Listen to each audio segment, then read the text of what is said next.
പശ്ചിമേഷ്യയിലെ സ്ഥിതി വീണ്ടും വഷളായിക്കൊണ്ടിരിക്കുകയാണ്. അനിശ്ചിതത്വത്തിന്റെ കരിനിഴൽ വീണ ഇറാൻ അമേരിക്ക ചർച്ചകളുടെ പരാജയവും അതിനു പിന്നാലെ ഇസ്രായേൽ വിദേശകാര്യമന്ത്രി ഗിദോൻ സാർ ഇന്ത്യൻ വിദേശകാര്യമന്ത്രി എസ് ജയശങ്കറുമായി നടത്തിയ നിർണായകമായ ആശയവിനിമയവും സൂചിപ്പിക്കുന്നത് വരാനിരിക്കുന്ന കടുത്ത വെല്ലുവിളികളുടെ നാളുകളാണ്. ഒരു വശത്ത് ഇസ്രായേൽ ഹിസ്ബുള്ള പോരാട്ടത്തിൽ സ്വിറ്റ്സർലാൻഡ് ഓഫ് മിഡിൽ ഈസ്റ്റ് എന്ന് വിളിക്കപ്പെട്ടിരുന്ന ലെബനൻ അക്ഷരാർത്ഥത്തിൽ ഒരു ശവപ്പറമ്പായി മാറുമോ എന്ന ഭീതി ഉയരുന്നുണ്ട്. മറുവശത്ത് ഇറാൻ ചൈന പുതിയ സഖ്യവും ആഗോള ഭൗമ രാഷ്ട്രീയത്തിൽ ഉണ്ടാക്കുന്ന വിള്ളലുകളും ലോകത്തെ ഒരു പുതിയ ആയുധ പന്തയത്തിലേക്കും സാമ്പത്തിക പ്രതിസന്ധിയിലേക്കും തള്ളിവിടുകയാണ്. ആഗോള സുരക്ഷയും സമ്പദ് വ്യവസ്ഥയും ഒരുപോലെ ബാധിക്കുന്ന ഈ തന്ത്രപരമായ മാറ്റങ്ങൾ, നിലപാടുകൾ, ഒപ്പം ലെബനന്റെ സങ്കീർണമായ ചരിത്ര രാഷ്ട്രീയ പശ്ചാത്തലം എന്നിവയെക്കുറിച്ച് പരിശോധിക്കാം. വെൽക്കം ടു ലോക.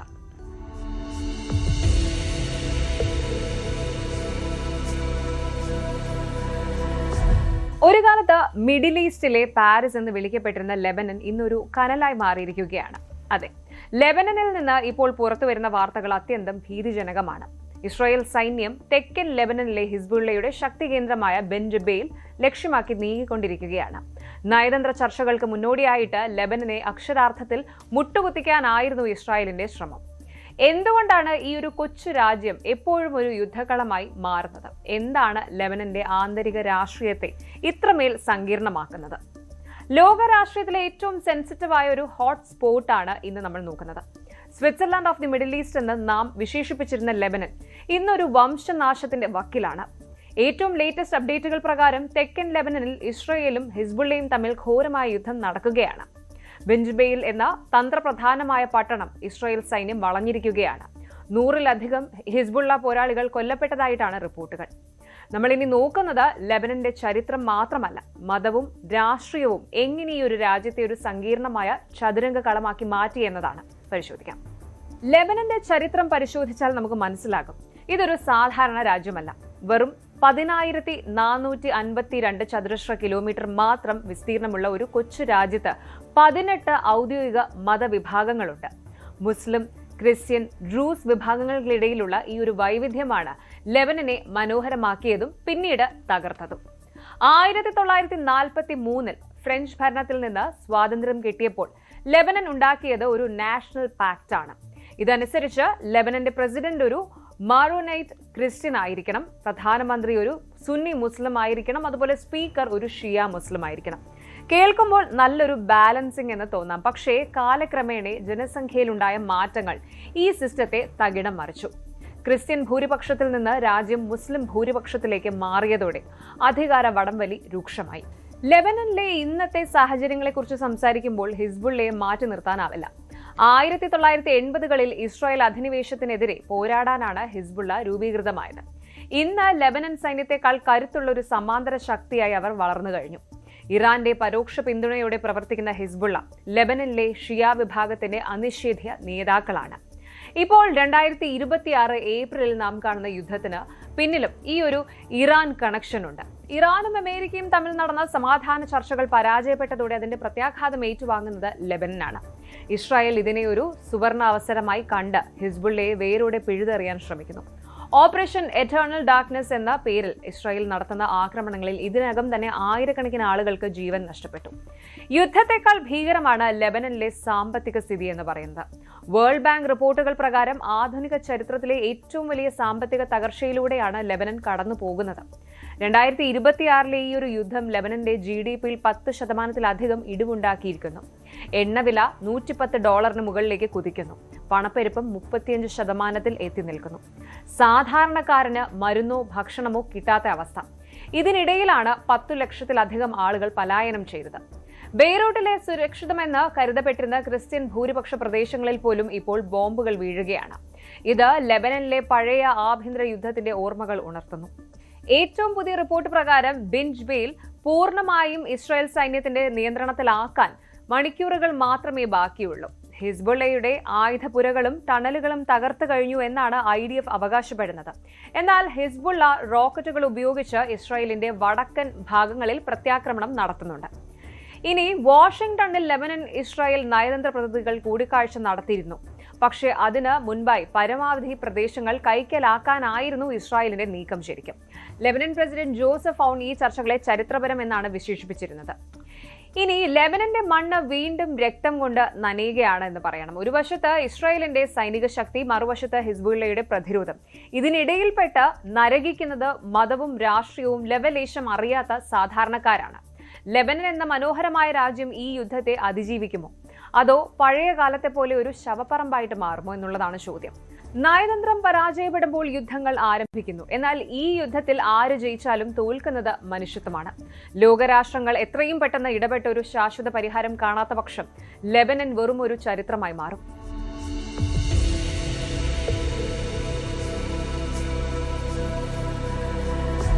പശ്ചിമേഷ്യയിൽ വീണ്ടും യുദ്ധത്തിന്റെ കരിനിഴൽ വീഴുകയാണ്. ലോകരാജ്യങ്ങൾ ഒന്നടങ്കം പ്രതീക്ഷയോടെ നോക്കി നിന്ന ഇസ്ലാമാബാദ് ചർച്ചകൾ വെറും 21 മണിക്കൂറുകൾ കൊണ്ട് തകർന്നു വീണിരിക്കുകയാണ്.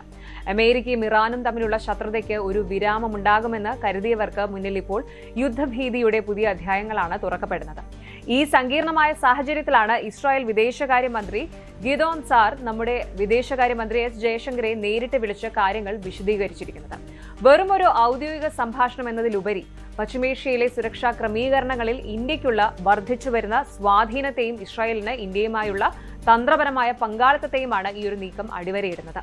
എന്താണ് പശ്ചിമേഷ്യയിൽ യഥാർത്ഥത്തിൽ സംഭവിക്കുന്നത്? ഇന്ത്യ ഇത് എങ്ങനെ ബാധിക്കും? നോക്കാം. കഴിഞ്ഞ കുറച്ച് ദിവസങ്ങളായിട്ട് ലോകം മുഴുവൻ ഉറ്റുനോക്കിയത് പാകിസ്ഥാൻ തലസ്ഥാനമായ ഇസ്ലാമാബാദിലേക്കായിരുന്നു.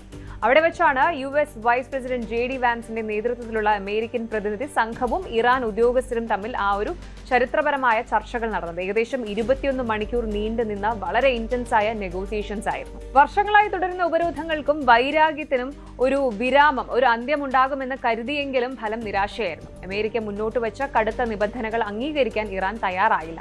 പ്രധാനമായും ഇറാന്റെ യുറേനിയം എൻറിച്ച്മെന്റ് അഥവാ യുറേനിയം സമ്പുഷ്ടീകരണം പൂർണ്ണമായും നിർത്തലാക്കണമെന്നും നിലവിലുള്ള ശേഖരം രാജ്യത്തിന് പുറത്തേക്ക് മാറ്റണമെന്നുമുള്ള കർശന നിലപാടാണ് ചർച്ചകൾ വഴിമുട്ടാൻ കാരണമായത്. ഇസ്രായേൽ വിദേശകാര്യമന്ത്രി ഗിദോൻ സാർ ജയശങ്കറുമായുള്ള സംഭാഷണത്തിൽ വ്യക്തമാക്കിയതും ഇതുതന്നെയാണ്. ആണവായുധം കൈവശമുള്ള ഒരു ഇറാൻ ലോകത്തിന് ഭീഷണിയാണ്. അമേരിക്കയുടെ ഈ ഒട്ടും വിട്ടുവീഴ്ചയില്ലാത്ത നിലപാടിനെ ഇസ്രായേൽ പൂർണ്ണമായും പിന്തുണയ്ക്കുകയാണ്. ഈ ചർച്ചയിൽ ഏറ്റവും ഗൗരവകരമായ മറ്റൊരു വിഷയം ഹോർമുസ് കടലിടുക്കിലെ സുരക്ഷ തന്നെയാണ്. ലോകത്തിലെ എണ്ണ വ്യാപാരത്തിന്റെ ഏകദേശം 20% കടന്നുപോകുന്ന ഈ പാതയിൽ ഇറാൻ നടത്തുന്ന ഇടപെടലുകളെ ഇസ്രായേൽ വിശേഷിപ്പിക്കുന്നത് സാമ്പത്തിക ഭീകരത എന്നാണ്. ഇവിടെയാണ് ഇന്ത്യയുടെ റോൾ പ്രസക്തമാകുന്നത്. ഇന്ത്യയെ പോലെയുള്ള ഒരു എമർജിംഗ് ഇക്കണോമി, അതായത് വളർന്നു വരുന്ന സാമ്പത്തിക ശക്തിയെ സംബന്ധിച്ചിടത്തോളം ഊർജ്ജ സുരക്ഷ വളരെ വളരെ പ്രധാനമാണ്. നമ്മുടെ പെട്രോളും ഡീസലും വരുന്നത് ഈ വഴിയിലൂടെയാണ്. ഹോർമുസ് കടലിടുക്കിൽ ഇറാൻ നിയന്ത്രണങ്ങൾ കടുപ്പിക്കുകയാണെങ്കിൽ ഇന്ത്യയിൽ ഇന്ധനവില കുതിച്ചുയരും. അത് നമ്മുടെ മൊത്തം സാമ്പത്തിക വ്യവസ്ഥയെയും വിലക്കയറ്റത്തിലേക്കും അതുപോലെ പ്രതിസന്ധിയിലേക്കും തള്ളിയിടും. അതുകൊണ്ടാണ് ഇസ്രായേൽ മന്ത്രി ഗിദോൻ സാർ ഇന്ത്യയോട് പറയുന്നത് ഇത് ഞങ്ങളുടെ മാത്രം പ്രശ്നമല്ല, ഇന്ത്യ ഉൾപ്പെടെയുള്ള രാജ്യങ്ങളുടെ നിലനിൽപ്പിന്റെ കൂടി പ്രശ്നമാണ് എന്ന്. ഇറാൻ വിഷയത്തിന് പുറമെ ലെബനിലെ സാഹചര്യങ്ങളും ഇരു മന്ത്രിമാരും ചർച്ച ചെയ്തിരുന്നു. ഹിസ്ബുള്ളയുടെ സാന്നിധ്യവും ഇസ്രായേൽ അതിർത്തിയിലെ സംഘർഷങ്ങളും പശ്ചിമേഷ്യയെ ഒരു വെടിമരുന്ന് പുരയാക്കി മാറ്റിയിരിക്കുകയാണ്. ഫെബ്രുവരിയിൽ നടന്ന ആക്രമണങ്ങളിൽ ഇറാന്റെ ഉന്നത നേതാക്കൾ കൊല്ലപ്പെട്ടതും അതിനുശേഷം ഇസ്രായേൽ ലെബനനിൽ നടത്തിയ ഓപ്പറേഷൻ ഇറ്റേണൽ ഡാർക്ക്നെസ് പോലുള്ള സൈനിക നീക്കങ്ങളും മേഖലയെ വല്ലാതെ ഉലച്ചിട്ടുണ്ട്. ഇറാൻ നടത്തുന്ന ഈ പ്രോക്സി വാർസ്, നിഴൽ യുദ്ധങ്ങൾ അവസാനിക്കാതെ പശ്ചിമേഷ്യയിൽ സമാധാനം പുലരില്ല എന്നാണ് ഇസ്രായേലിന്റെ പക്ഷം. ജയശങ്കറുമായുള്ള സംഭാഷണത്തിൽ ഗിദോൻ സാർ ഊന്നി പറഞ്ഞത് അന്താരാഷ്ട്ര വേദികളിൽ ഇന്ത്യയുടെ നിലപാടുകൾക്ക് വലിയ വിലയുണ്ട് എന്നാണ്. ഇസ്രായേലും ഇന്ത്യയും തമ്മിലുള്ള പ്രത്യേക തന്ത്രപരമായ പങ്കാളിത്തം ഇത്തരമൊരു പ്രതിസന്ധി ഘട്ടത്തിൽ കൂടുതൽ കരുത്താർജിക്കുകയാണ് ചെയ്യുന്നത്. ഇനി നമുക്ക് ഇന്ത്യയുടെ ഭാഗത്ത് നിന്ന് ചിന്തിക്കാം. പശ്ചിമേഷ്യയിലെ സുസ്ഥിരത അല്ലെങ്കിൽ ബാലൻസ് എന്ന് പറയുന്നത് ഇന്ത്യക്ക് കേവലം നയതന്ത്ര താല്പര്യം മാത്രമല്ല. ലക്ഷക്കണക്കിന് പ്രവാസികളാണ് അവിടെ ജോലി ചെയ്യുന്നത്. അവരുടെ സുരക്ഷയും അവിടെ നിന്നുള്ള പണത്തിന്റെ വരവും നമുക്ക് വളരെ പ്രധാനമാണ്. ഇതുകൂടാതെ ചബഹാർ തുറമുഖ പദ്ധതി പോലെയുള്ള നമ്മുടെ വലിയ നിക്ഷേപങ്ങൾ ഇറാന്റെ മണ്ണിലാണ്. അമേരിക്കയും ഇറാനും തമ്മിലുള്ള ബന്ധം കൂടുതൽ വഷളായാൽ അത് ഇന്ത്യയെ ഒരു നയതന്ത്രത്തിന്റെ ഒരു നൂൽപാലത്തിലൂടെയുള്ള നടത്തത്തിലേക്ക് നയിക്കും. ഒരു വശത്ത് തന്ത്രപരമായ പങ്കാളിയായ ഇസ്രായേലും അമേരിക്കയും, മറുവശത്ത് ഊർജ്ജ സുരക്ഷയും റീജിയണൽ കണക്ടിവിറ്റിക്കും അത്യാവശ്യമായ ഇറാൻ. ഈ രണ്ട് ധ്രുവങ്ങൾക്കിടയിൽ സന്തുലിതാവസ്ഥ പാലിക്കുക എന്നത് ജയശങ്കറെ സംബന്ധിച്ചിടത്തോളം വലിയൊരു വെല്ലുവിളിയാണ്. ഇസ്ലാമാബാദ് ചർച്ചകൾ പരാജയപ്പെട്ടതോടെ ഉപരോധങ്ങൾ കൂടുതൽ കടുപ്പിക്കാനാണ് അമേരിക്കയുടെ നീക്കം. ട്രംപ് ഭരണകൂടം കൂടുതൽ മിലിറ്ററി പ്രസൻസ് മേഖലയിൽ വർദ്ധിപ്പിച്ചേക്കാം. ആണവായുധ പദ്ധതികളുമായി ഇറാൻ മുന്നോട്ട് പോകാൻ തീരുമാനിച്ചാൽ അതൊരു ആയുധ ശേഖരണത്തിനായിട്ടുള്ള ഒരു മത്സരത്തിലേക്ക് നയിക്കും. ഇസ്രായേൽ മുന്നറിയിപ്പ് നൽകുന്നതുപോലെ ലോകരാജ്യങ്ങൾ ഒന്നിച്ചു നിന്നില്ല എങ്കിൽ ആഗോള വിപണിയിൽ ഉൽപ്പന്നങ്ങളുടെ ക്ഷാമവും വൻ വിലക്കയറ്റവും നാം നേരിടേണ്ടി വരും. ചുരുക്കത്തിൽ പശ്ചിമേഷ്യയിലെ ഈ ഒരു പുതിയ അധികാര സമവാക്യങ്ങളിൽ ഇന്ത്യ ഒരു നിശബ്ദ നിരീക്ഷകനല്ല, മാറ്റങ്ങൾ സൃഷ്ടിക്കാൻ കഴിവുള്ള ഒരു സജീവമായ പങ്കാളിയാണ്, ഒരു ആക്റ്റീവ് പാർട്ട്ണറാണ്. ഇസ്രായേൽ മന്ത്രിയുടെ ഈ ഫോൺ കോൾ വെറും ഒരു വിവര കൈമാറ്റമായിരുന്നില്ല, മറിച്ച് വരാനിരിക്കുന്ന വലിയ മാറ്റങ്ങളുടെ സൂചനയാണ്. സമാധാനം എന്നത് ആർക്കും സൗജന്യമായി കിട്ടുന്ന ഒന്നല്ല എന്നും അത് ജാഗ്രതയിലൂടെ നേടിയെടുക്കേണ്ട ഒന്നാണ് എന്നും ഈ ഒരു സാഹചര്യം നമ്മെ ഓർമ്മിപ്പിക്കുന്നു. നയതന്ത്രത്തിന്റെ ലോകത്ത് ഒന്നും അസാധ്യമല്ല. ചർച്ചകളുടെ വാതിലുകൾ ഇനിയും തുറക്കപ്പെടുമോ അതോ പശ്ചിമേഷ്യ മറ്റൊരു യുദ്ധത്തിലേക്ക് നീങ്ങുമോ? നമുക്ക് കാത്തിരിക്കാം.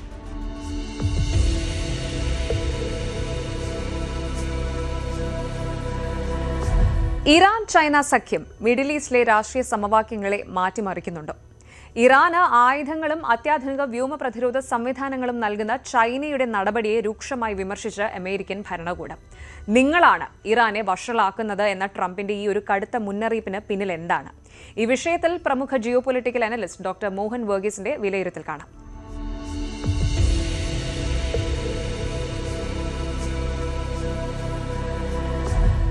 പൊതുവെ ഇറാൻ അമേരിക്ക സംസാരത്തിൽ, ചർച്ചകളിൽ നേരിട്ടോ അല്ലാതെയോ പങ്കെടുക്കാത്ത ഒരു രാജ്യമാണ് ചൈന.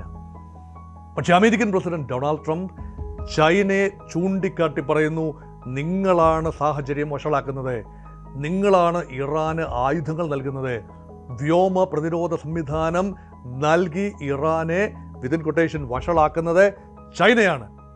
ചൈനീസ് കൺസൈൻമെന്റ്സ്, എയർ ഡിഫൻസ് സിസ്റ്റത്തിന്റെ വിവിധ കൺസൈൻമെന്റുകൾ വേഷം മാറി പല രൂപത്തിൽ മൂന്നാം രാജ്യങ്ങളിലൂടെ ഇറാനിൽ എത്തുന്നതായി അമേരിക്കൻ ഇന്റലിജൻസ് ഏജൻസീസ് റിപ്പോർട്ട് ചെയ്യുന്നു.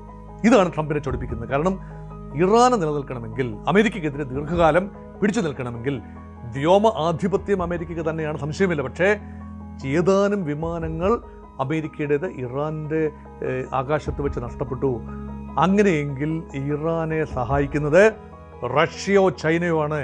അവർ നൽകുന്ന സാങ്കേതിക വിദ്യ, അവർ നൽകുന്ന സംവിധാനങ്ങൾ, അവർ നൽകുന്ന ഒരു ഇൻ്റലിജൻസ് ഇൻപുട്ട്, അതേപോലെ തന്നെ ഏറിയൽ സോർട്ടീസ് നടത്തുമ്പോൾ കൃത്യമായ എയർക്രാഫ്റ്റ്സിൻ്റെ മൂവ്മെൻറ്റ്സ് ഉൾപ്പെടെ സാറ്റലൈറ്റുകളിൽ റീഡ് ചെയ്ത്, അല്ലെങ്കിൽ ഈ മൂവ്മെൻ്റ് എല്ലാം റീഡ് ചെയ്യത്തക്ക ടെക്നോളജി ഉള്ളത് റഷ്യയ്ക്കും ചൈനയ്ക്കുമാണ്. എപ്പോഴും ഇറാനെ താങ്ങി നിർത്തിയിരുന്നത് റഷ്യയും ചൈനയുമാണ്. നോക്കൂ, കഴിഞ്ഞ ആഴ്ച ഈ ബഹ്റിൻ്റെ ഒരു പ്രമേയം ഐക്യരാഷ്ട്ര സംഘടനയുടെ സെക്യൂരിറ്റി കൗൺസിലിൽ വന്നു. ഹോർമോസ് കടലെടുക്ക് എല്ലാവർക്കുമായി തുറന്നു കൊടുക്കണമെന്ന് പറഞ്ഞുകൊണ്ടും ഇറാനെ ഭാഗികമായി കുറ്റപ്പെടുത്തിക്കൊണ്ടുമുള്ള ഒരു പ്രപ്പോസൽ വന്നപ്പോൾ, ആ പ്രമേയം വന്നപ്പോൾ അത് വീറ്റോ ചെയ്ത് പരാജയപ്പെടുത്തിയത് ചൈനയും റഷ്യയുമാണ്. അതുകൊണ്ട് ഇറാനൊപ്പമാണ് ചൈനയുടെയും റഷ്യയുടെയും മനസ്സ് എന്ന് നിസ്സംശയം പറയാം. ആ ഒരു സാഹചര്യം നിലവിലുണ്ടായിരിക്കെ ഇപ്പോൾ ഇതാ യുദ്ധവിരാമത്തിന് വേണ്ടി ചർച്ചകൾ നടന്നു. ആ ചർച്ചകൾ പരാജയപ്പെട്ടു. ട്രംപിൻ്റെ ഏജന്റായ സ്റ്റീവ് വിറ്റ്കോഫും ജാരഡ് കുഷ്ണറും അതേപോലെ ഈ ചർച്ചാ സംഘത്തെ നയിച്ച അമേരിക്കൻ വൈസ് പ്രസിഡന്റും കുറച്ചൊക്കെ മിതവാദിയും ലെവൽ ഹെഡഡുമായ JD വാൻസും തിരിച്ചുപോയി. ഇറാന്റെ പാർലമെന്റ് സ്പീക്കർ ഈ ചർച്ചയ്ക്ക് നേതൃത്വം നൽകി ഒരു ചേഞ്ച് എന്ന നിലയിൽ. അദ്ദേഹത്തോടൊപ്പം തന്നെ ഇറാന്റെ മുൻ വിദേശകാര്യമന്ത്രിയും ചർച്ചകൾക്ക് മുൻപ് നേതൃത്വം നൽകിയതുമായ അബ്ബാസ് അറാഖ്ചി എന്ന ഇറാന്റെ വിദേശകാര്യമന്ത്രിയും തിരിച്ചുപോയി. പക്ഷേ പ്രശ്നം അവശേഷിക്കുന്നു. ഇത് തുടരാൻ ഒരു കരയുദ്ധത്തിലേക്കൊക്കെ അമേരിക്ക പ്രവേശിക്കുന്നതിനെക്കുറിച്ച് ആലോചിക്കുന്ന ഒരു സമയമാണ്. അങ്ങനെയെങ്കിൽ ഇറാന് വലിയ ആവശ്യം വരും, യുദ്ധ ഉപകരണങ്ങൾ ആവശ്യം വരും, നൈറ്റ് വിഷൻ എക്യുപ്മെൻറ്റ്സ് ആവശ്യം വരും, ഒരുപക്ഷെ ഈ മറ്റ് ബാക്കപ്പ് കാര്യങ്ങൾ ആവശ്യം വരും. ചൈന അതിൻ്റെ പീപ്പിൾസ് ലിബറേഷൻ ആർമിയെ ഇറാനിലേക്ക് അയച്ചുകൊണ്ട് അമേരിക്കൻ ട്രൂപ്സിനെ ചെറുക്കുമെന്ന് വിശ്വസിക്കുന്നവർ മൂഢവർഗത്തിലാണ്. അങ്ങനെ പറ്റില്ല. നേരിട്ട് ചൈനയുമായി അതിർത്തി പോലും ഇല്ലാത്ത ഇറാനിലേക്ക് ചൈന നേരിട്ട് ആയുധങ്ങൾ എത്തിക്കും, ട്രൂപ്സിനെ എത്തിക്കും എന്ന് വിചാരിച്ചെങ്കിൽ തെറ്റി. പക്ഷേ സാഹചര്യം സൃഷ്ടിക്കാം. 2-3 രീതിയിൽ സാഹചര്യം സൃഷ്ടിക്കാം. ഒന്ന്, രഹസ്യമായി ഈ കസാക്കിസ്ഥാൻ വഴിയോ മറ്റ് രാജ്യങ്ങൾ വഴിയോ ഇറാനിലേക്ക് ആയുധങ്ങൾ കടത്താം. ഹോർമൂസിലൂടെ കൊണ്ടുവരുന്നത് ലേശം റിസ്കി ആയിരിക്കും. പക്ഷെ മറ്റൊരു കാര്യം ചെയ്യാം ചൈനയ്ക്ക്, റഷ്യയ്ക്കും ചൈനയ്ക്കും ചെയ്യാവുന്നൊരു കാര്യമുണ്ട്. അമേരിക്ക ഇപ്പോൾ ഏർപ്പെടുത്തിയിരിക്കുന്ന ഹോർമൂസിലെ ഉപരോധം എല്ലാ കപ്പലുകൾക്കുമെതിരെയാണ്. അമേരിക്കൻ കപ്പലുകൾ ഒഴിച്ചുള്ള, അമേരിക്കൻ യുദ്ധക്കപ്പലുകൾ ഒഴിച്ചുള്ള മറ്റെല്ലാ കപ്പലുകൾക്കും ഉപരോധം ഏർപ്പെടുത്തിയിരിക്കുകയാണ്. കാരണം സുഹൃത്ത് രാജ്യങ്ങളുടെ കപ്പലുകൾക്കും ശത്രു രാജ്യങ്ങളുടെ കപ്പലുകൾക്കും ഈ ബ്ലോക്കേഡ് വന്നു കഴിഞ്ഞാൽ ഒരുപോലെയാകും ഫലത്തിൽ ഉപരോധം. അമേരിക്ക ഫലത്തിൽ ഇറാൻ്റെ കപ്പലുകൾക്ക് ഉപരോധമെന്ന് പറയുമ്പോഴും ഇറാൻ മറ്റു രാജ്യങ്ങളുടെ കപ്പലുകളെ ആക്രമിക്കുമല്ലോ. അതുകൊണ്ട് ഫലത്തിൽ രണ്ടു ഭാഗത്തു നിന്നും ബ്ലോക്കേഡ് ഹോർമൂസിലുള്ളപ്പോൾ ചൈനയോ റഷ്യയോ ധൈര്യം കാട്ടുമോ? എന്താണ് ധൈര്യം? തങ്ങൾക്ക് യുദ്ധത്തിൽ പങ്കാളിത്തമില്ല, പക്ഷേ തങ്ങൾക്ക് ഇറാനിൽ നിന്ന് മാത്രമല്ല സൗദി അറേബ്യയിൽ നിന്നും ഖത്തറിൽ നിന്നും ഒക്കെ എണ്ണയും പ്രകൃതിവാതകവും ആവശ്യമുണ്ട്. തങ്ങളിതാ ഞങ്ങളുടെ കപ്പലുകളെ ഹോർമൂസിലോട്ട് അയക്കുന്നു, തടയാൻ ധൈര്യമുണ്ടെങ്കിൽ തടയൂ എന്ന് അമേരിക്കയെ വെല്ലുവിളിക്കാൻ ചൈനയ്ക്കാവും. ആ രീതിയിലേക്ക് പോകുന്നൊന്നും ഇപ്പോൾ കരുതാനാവില്ല. പക്ഷേ ഏറെക്കാലം ഹോർമൂസ് അമേരിക്കൻ ബ്ലോക്കേഡിൽ ആവുകയാണെങ്കിൽ റഷ്യക്കും ചൈനയ്ക്കും ഒരു നിലപാടെടുക്കേണ്ടി വരും. യുദ്ധത്തിലേക്ക് പ്രവേശിക്കുക എന്നതല്ല, സുഗമമായി തങ്ങൾ പാത ഒരുക്കി തരാം. ഈ ഒരു നിർദ്ദേശം റഷ്യ മുന്നോട്ട് വെച്ചു കഴിഞ്ഞു. ആണവായുധങ്ങളാണ്, ഇറാൻ്റെ ആണവായുധങ്ങളാണ് വിഷയമെങ്കിൽ തങ്ങൾ അത് പരിഹരിച്ചു തരാം. ഫിസൈൽ മെറ്റീരിയൽ സമ്പുഷ്ടീകരിച്ച 60% സമ്പുഷ്ടീകരിച്ച ഏതാണ്ട് 480 കിലോഗ്രാം ഫിസൈൽ മെറ്റീരിയൽ ഇറാൻ്റെ കൈവശമുണ്ട്. അത് സുരക്ഷിതമായി തങ്ങൾ കൊണ്ടുപോയിക്കോളാം റഷ്യയിലേക്ക്. റഷ്യ ആണവ രാജ്യമാണല്ലോ. റഷ്യയിൽ ആണവ ഇന്ധനം എത്തിക്കഴിഞ്ഞാൽ, ആണവ സമ്പുഷ്ടീകരിച്ച യുറേനിയം, ഭാഗികമായി സമ്പുഷ്ടീകരിച്ച യുറേനിയം എത്തിക്കഴിഞ്ഞാൽ അത് തെറ്റായ കരങ്ങളിൽ എത്തിയെന്ന് പറയാനാവില്ലല്ലോ. അതുകൊണ്ട് ഒരു പ്രപ്പോസൽ വെച്ചിരിക്കുകയാണ് Vladimir Putin. Has put forward A proposal that രണ്ട് കാര്യങ്ങളാണ്. ഒന്ന്, ആണവ വിഷയത്തിൽ തങ്ങൾക്ക് മീനിങ് ഇടപെടലുകൾ നടത്താം. ഇറാൻ അത് സമ്മതിക്കാൻ സാധ്യത വളരെ കൂടുതലാണ്. കാരണം റഷ്യ ഇറാൻ വിശ്വസിക്കും. ചൈനയ്ക്കും അതേ പ്രപ്പോസൽ മുന്നോട്ട് വയ്ക്കാം. ഇപ്പോൾ അത് വെച്ചിട്ടില്ല, റഷ്യയാണ് മുന്നോട്ട് വെച്ചിരിക്കുന്നത്. പുടിനാണ് പൂച്ചക്കാര് മണി കിട്ടുമെന്ന ചോദ്യത്തിന് ഉത്തരം ആദ്യം പറഞ്ഞിരിക്കുന്നത്. ഞാൻ തയ്യാർ എന്നതാണ് പറഞ്ഞിരിക്കുന്നത്. നോക്കൂ, ആ രീതിയിൽ നോക്കുമ്പോൾ റഷ്യക്ക് മീനിങ് ഇടപെടൽ നടത്താം. അത് മാത്രമല്ല, ഒരുതരം കാവ്യനീതി കൂടിയുണ്ട്. ഈ പീസ് പ്രപ്പോസൽ റഷ്യ മുന്നോട്ട് ഇറങ്ങുന്നു. തങ്ങൾ അമേരിക്കയ്ക്കും ഇറാനും ഇടയിൽ മധ്യസ്ഥത വഹിച്ച് ടോക്സ് നടത്താൻ തങ്ങൾ തയ്യാറാണ് എന്ന് റഷ്യ പറയുന്നു. ഒന്ന് ആലോചിച്ച് നോക്കൂ, റഷ്യയും ഉക്രൈനും തമ്മിലുള്ള വിഷയത്തിൽ മധ്യസ്ഥത വഹിക്കാൻ ഡൊണാൾഡ് ട്രംപ് രണ്ടുപേരെ അങ്ങോട്ട് വിളിച്ചല്ലോ. എവിടെയാണ്? അലാസ്കയിലേക്ക് വിളിച്ചല്ലോ, അല്ലെങ്കിൽ പുടിൻ അലാസ്കയിൽ എത്തിയല്ലോ. അപ്പോൾ അതിനർത്ഥം എന്താണ്? അമേരിക്കൻ മധ്യസ്ഥതയിൽ റഷ്യ ഉൾപ്പെടെയുള്ള വലിയ രാജ്യങ്ങൾ ചർച്ച ചെയ്ത് ഒരു കാര്യം തീരുമാനിക്കാൻ മനസ്സുകൊണ്ടെങ്കിലും തയ്യാറായല്ലോ, അല്ലെങ്കിൽ അവർ ഔട്ട്വേർഡ്ലി തയ്യാറായല്ലോ. അലസിപ്പോയ മറ്റൊരു കാര്യം, ഇപ്പോൾ യുദ്ധം തുടരുന്നു. പക്ഷേ അങ്ങനെയെങ്കിൽ അമേരിക്ക ഇപ്പോൾ ഏർപ്പെട്ടിരിക്കുന്ന യുദ്ധം, അല്ലെങ്കിൽ അമേരിക്ക എത്തിച്ചേർന്നിരിക്കുന്ന വൈതരണിയിൽ നിന്നും അമേരിക്കയ്ക്ക് ആശ്വാസമാകുമെങ്കിൽ തങ്ങൾ സഹായിക്കാം. ഈ ഊരാക്കുടുക്കിൽ നിന്നും, ഇറാൻ എന്ന രാവണൻ കോട്ടയിൽ നിന്നും അമേരിക്കയ്ക്ക് സുഗമമായി ഊരിപ്പോരണമെങ്കിൽ റഷ്യൻ മധ്യസ്ഥത എന്തുകൊണ്ട് ആയിക്കൂടാ എന്ന് ചിന്തിക്കുന്നവരുണ്ട്. റഷ്യ പ്രപ്പോസൽ കൊണ്ട് മുന്നോട്ട് വെച്ചു. അമേരിക്കയുടെ ആത്മവീര്യം, അല്ലെങ്കിൽ അമേരിക്കയുടെ ഒരു അഹന്ത, അമേരിക്കയുടെ ആ ഒരു പ്രൈഡ് അതിന് സമ്മതിക്കുമോ എന്നറിയില്ല. പക്ഷേ പ്രപ്പോസൽ മുന്നോട്ട് വെച്ചിരിക്കുന്നു. അതാണ് ഒരു കാര്യം. ഇനി ചൈനയുടെ കാര്യം നോക്കൂ. ചൈനയെ സംബന്ധിച്ചിടത്തോളം ഈ യുദ്ധം അവസാനിക്കേണ്ടത് മറ്റാരേക്കാളും വലിയ ആവശ്യമാണ്. കാരണം സപ്ലൈ, ഓയിൽ സപ്ലൈ ചൈനയ്ക്ക് ആവശ്യമുള്ളതിൻ്റെ 85% എണ്ണയും പ്രകൃതിവാതകവും ചൈന ഇറക്കുമതി ചെയ്യുകയാണ്. അതിന് പ്രധാന സോഴ്സ് റഷ്യയാണ്. അത് തൊട്ടടുത്ത ടെറിട്ടോറിയൽ അഡ്വാൻറ്റേജ് ഉണ്ട്. അത് ഓയിൽ ഒക്കെ പമ്പ് ചെയ്ത് ചൈനയിൽ എത്തിക്കാം. ഈ കടൽ വഴി മാത്രമല്ല, കരവഴിയും എത്തിക്കാം, കടൽ വഴിയും എത്തിക്കാം. അതേസമയം ഹോർമൂസ് പ്രധാനപ്പെട്ട ഒരു കാര്യമാണ്. കാരണം ഇറാനിൽ നിന്നും ചരിത്രപരമായി ഏറ്റവും കൂടുതൽ എണ്ണ വാങ്ങിയിരുന്നത് ചൈനയാണ്. ഇറാൻ്റെ എണ്ണ കയറ്റുമതിയുടെ 90% ചൈനയിലേക്കാണ്.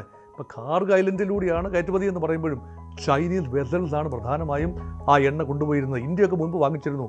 അത് ഉപരോധത്തെ തുടർന്ന് ഇന്ത്യ വെട്ടിക്കുറച്ചുകൊണ്ട് ഇരിക്കുകയാണ്. ഒരു സമയത്ത് 20%, ഇന്ത്യയുടെ ആകെ ആവശ്യത്തിൻ്റെ 20% എണ്ണ വന്നിരുന്നത് ഇറാനിൽ നിന്നാണ്. ഒരു സമയത്ത് ഇറാഖിൽ നിന്നുമാണ് കൂടുതൽ വന്നിരുന്നത്. ഇപ്പോൾ റഷ്യയിൽ നിന്ന് കൂടുതൽ വരുന്നു എന്ന് പറയുന്നത് പോലെ ഒരു സമയത്ത് സൗദിയിൽ നിന്ന് കൂടുതൽ വന്നിരുന്നു. ഇപ്പോൾ ഇത് 42 രാജ്യങ്ങളുമായി ഇന്ത്യക്ക് എണ്ണ കരാറുണ്ട്. ഡൈവേഴ്സിഫൈഡ് പർച്ചേസ് പാറ്റേൺ ആണ് ഇന്ത്യ സ്വീകരിക്കുന്നത്. നോക്കൂ, ചൈനയെ സംബന്ധിച്ചിടത്തോളം വെനിസ്വേല എന്ന അക്ഷയ ഖനി വറ്റിപ്പോയിരിക്കുന്നു. Now America controls Venezuela. ഇപ്പോൾ ഇറാനും അമേരിക്കയുടെ നിയന്ത്രണത്തിലായി കഴിഞ്ഞാൽ, അല്ലെങ്കിൽ ഹോർമൂസ് ദ്വീപിലൂടെ കടന്നു പോകുന്ന കപ്പലുകളെ നിയന്ത്രിക്കുന്നത് ആത്യന്തികമായി അമേരിക്കയാണെങ്കിൽ ചൈന വിൽ ബി ചോക്ഡ്. മറ്റു രാജ്യങ്ങൾക്ക് എണ്ണ കിട്ടിയേക്കാം, പക്ഷേ ചൈനയ്ക്ക് എണ്ണ ലഭിക്കില്ല എന്ന അന്തരീക്ഷം വന്നാൽ ചൈനയ്ക്ക് മറുമാർഗം തേടേണ്ടി വരുമല്ലോ. റഷ്യൻ എണ്ണ കൊണ്ട് മാത്രം ഒരുപക്ഷെ പിടിച്ചു നിൽക്കാനാവില്ല. ഏറ്റവും അധികം എണ്ണ ഉപയോഗിക്കുന്ന രാജ്യങ്ങളൊന്നും ചൈനയല്ലേ. അവിടെയാണ് യുദ്ധം അവസാനിപ്പിക്കാൻ ഒരുപക്ഷെ ചൈന രംഗത്ത് വരുന്നു എന്ന ഒരു പ്രതീതി ഉണ്ടായാൽ അമേരിക്ക കുറച്ചൊക്കെ സംയമനം പാലിക്കും. ഒരു ലോകമഹായുദ്ധത്തിലേക്കൊന്നും വഴി നീങ്ങാൻ ഒരുപക്ഷെ അമേരിക്ക താല്പര്യപ്പെടില്ല, അമേരിക്കൻ ജനത താല്പര്യപ്പെടില്ല. Fortunately united states of America is a democracy. The might democracy is very strong. പക്ഷേ അത് അനുദിനം ഒരു ദൈനംദിന തീരുമാനമെടുക്കൽ പ്രക്രിയയിൽ ജനാധിപത്യം ഒരു വൻപൻ ജനാധിപത്യമല്ലേ, ഒരു വലിയ ജഗർനോട്ടല്ലേ അമേരിക്ക. അതിൻ്റെ ജനാധിപത്യ പ്രക്രിയയ്ക്ക് അതിൻ്റേതായ സമയമുണ്ട്. കേവലം 2 മാസം സമയമാണ് യുദ്ധം നടത്തിക്കൊണ്ടു പോകാൻ പ്രസിഡന്റിന്. പാർലമെന്റായ കോൺഗ്രസിൻ്റെ അനുവാദമില്ലാതെ യുദ്ധം മുന്നോട്ട് പോകാൻ 2 മാസം മാത്രമേ പറ്റൂ. പിന്നെ 1 മാസത്തെ കൂളിംഗ് ഓഫ് പീരീഡ് ഉണ്ട്. പിൻവലിക്കേണ്ടി വന്നാൽ അതല്ലാതെ മുന്നോട്ട് പോകാൻ ഒക്കില്ല. ആ 2 മാസം തികയുന്നതിന് മുൻപേ എന്തെങ്കിലും യുദ്ധവിജയങ്ങൾ കാട്ടണമെന്ന് അമേരിക്കൻ പ്രസിഡന്റ് ഉണ്ട്. അതുകൊണ്ട് ചൈനയും റഷ്യയും പൂർണ്ണമായി പിണക്കാതെ തന്നെ ഏതെങ്കിലും മധ്യസ്ഥം സ്വീകരിച്ചുകൊണ്ട് തന്നെ ചൈന നടത്തുന്ന നീക്കങ്ങൾ പ്രഥമദൃഷ്ടിയ ചൈനയെ വെല്ലുവിളിക്കുന്ന അമേരിക്കൻ പ്രസിഡന്റിന്റെ സമീപനം. അതേസമയം ചൈനയെ പൂർണ്ണമായി പിണക്കാനും അമേരിക്ക താല്പര്യപ്പെടില്ല.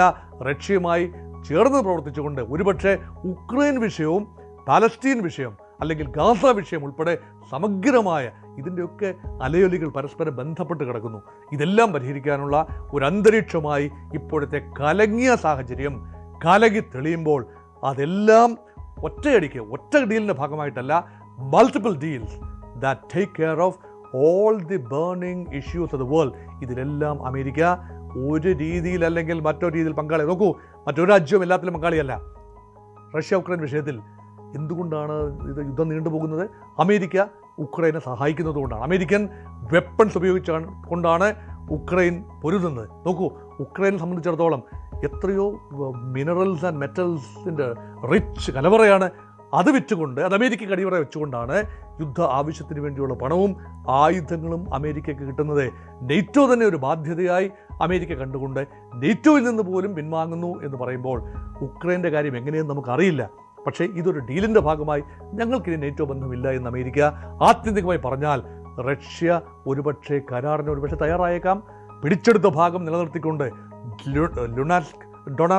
ഡൊണസ്ക് മേഖല, ലുഹാൻസ് മേഖല, സപ്രോഷ്യ മേഖല, ഖെർസൺ, അതുപോലെ 2014 പിടിച്ചെടുത്ത ക്രൈമിയ എന്നിവ നിലനിർത്തിക്കൊണ്ട് ഉക്രൈൻ്റെ ഭൂമിയുടെ 20% കൊണ്ട് റഷ്യ പോയി കഴിഞ്ഞാൽ, അത് അമേരിക്ക കൂടെ അംഗീകരിച്ചു കഴിഞ്ഞാൽ അവിടെ ഒരു വിഷയം പരിഹരിച്ചു.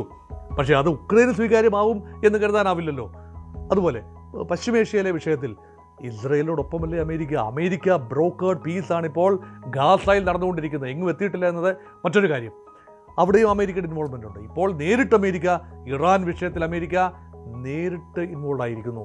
അതുപോലെ ഹൂതികളെ ആക്രമിക്കുന്ന കാര്യത്തിൽ ഇസ്രായേൽ മാത്രമല്ല അമേരിക്കയുമുണ്ട്. കാരണം ബാബിൽ മന്ദേബാണ് ഇനിയുള്ള വിഷയം. ചെങ്കടലിലേക്കുള്ള പ്രവേശനം ലോകത്തിൻ്റെ വ്യാപാരത്തിൻ്റെ 20% കടന്നു പോകുന്നത്. എണ്ണ മാത്രമല്ല, എല്ലാ സമസ്ത വ്യാപാരത്തിൻ്റെയും 20% കടന്നു പോകുന്നത് ബാബൽ മന്ദേബിലൂടെയാണ്. അറബിക്കടലിൽ നിന്നും ബാബൽ മന്ദേബിലൂടെ, കുപ്പിക്കഴുത്ത് പോലെയുള്ള ബാബൽ മന്ദേബിലൂടെ ചെങ്കടലിലേക്ക് പ്രവേശിക്കുകയും അവിടെ നിന്ന് സൂയസ് കനാലിലേക്ക് പ്രവേശിച്ച് മെഡിറ്ററേനിയനിൽ എത്തുകയും ചെയ്യുകയാണ് സാധാരണ രീതി. അവിടെ ചോക്ഡ് ആവുകയാണെങ്കിൽ അത് വലിയ വിപത്തിലേക്ക് നീങ്ങും. ഇറാൻ അനുകൂലികളായ ഷിയ മിലിഷ്യ കൂടിയായ ഹൂതികളാണ് ആ ഭാഗത്തിൽ ഭാഗികമായ നിയന്ത്രണമുള്ളത്. അപ്പോൾ യുദ്ധമൊന്നും എസ്കലേറ്റ് ചെയ്യുന്നത് അമേരിക്കൻ താല്പര്യങ്ങൾക്കോ ലോക താല്പര്യത്തിനോ നല്ലതല്ല. അതുകൊണ്ട് തന്നെ ചൈനയുടെ ഇപ്പോഴത്തെ നീക്കങ്ങൾ, റഷ്യയുടെ നീക്കങ്ങൾ, ഇത് ഒരു വാഗ്ധോരണി എന്ന നിലയിൽ അമേരിക്ക വെല്ലുവിളിക്കും എന്നല്ലാതെ ഒരു ആക്രമണത്തിലേക്കും അവരെ തടയുന്നതിലേക്കും എത്തിച്ച് നിർത്തില്ല. അതുകൊണ്ട് എൻ്റെ ഒരു ചിന്ത, എൻ്റെ ഒരു ടേക്ക് ഇതാണ്: Russia and China also need to come into the negotiating table, come around the negotiating table along with America. അതിൽ പങ്കാളികളല്ല, ചർച്ചയിൽ പങ്കാളികളല്ല, പക്ഷേ ഒരു സമഗ്രമായ ധാരണ, വൻ ശക്തികളുടെ ചൈനയുടെയും റഷ്യയുടെയും അമേരിക്കയുടെയും ഒരു ധാരണ ഇവിടെ ഉണ്ടാവണം. ഇറാൻ്റെ പക്ഷത്ത് നിന്നുകൊണ്ട് എന്നല്ല, മറിച്ച് സമാധാനത്തിൻ്റെ പക്ഷത്ത് നിൽക്കാൻ ഈ 3 രാജ്യങ്ങളും തയ്യാറാവുകയാണെങ്കിൽ ഇറാൻ്റെ വിഷയം പരിഹരിക്കാവുന്നതേ ഉള്ളൂ. പക്ഷേ ആ ധാരണ ഉണ്ടാവണം. അത് ശാശ്വതമായ പരിഹാരങ്ങൾ, വീണ്ടും പറയുന്നു, ഒരു പീസ് മീൽ അല്ല വേണ്ടത്, അല്ലെങ്കിൽ ഓരോരോ ചെറിയ ചെറിയ ഉരുട്ടുകൊണ്ട് ഒട്ടയടയ്ക്കുന്ന തീരുമാനങ്ങളല്ല വേണ്ടത്. സമഗ്രമായ മേഖലാ കരാർ, ഇപ്പോഴത്തെ നിലവിലെ വൻ ശക്തികളുടെ ഉൾപ്പെടെ താല്പര്യങ്ങൾ സംരക്ഷിക്കുന്ന, അവരുടെ അംഗീകാരമുള്ള കൈവപ്പുള്ള ഒരു സമഗ്ര ഉടമ്പടിയിലേക്ക് നീങ്ങാൻ ലോകത്തിന് കഴിയട്ടെ. എന്നാശംസിക്കുന്നു.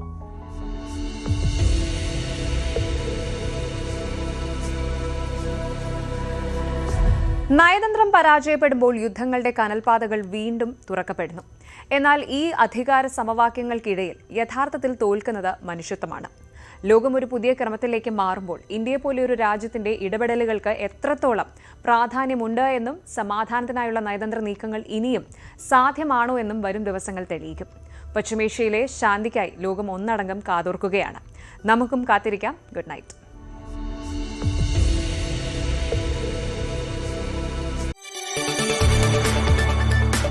കൂടുതൽ വാർത്തകൾക്ക് news 18 Keralam YouTube channel subscribe ചെയ്യുക.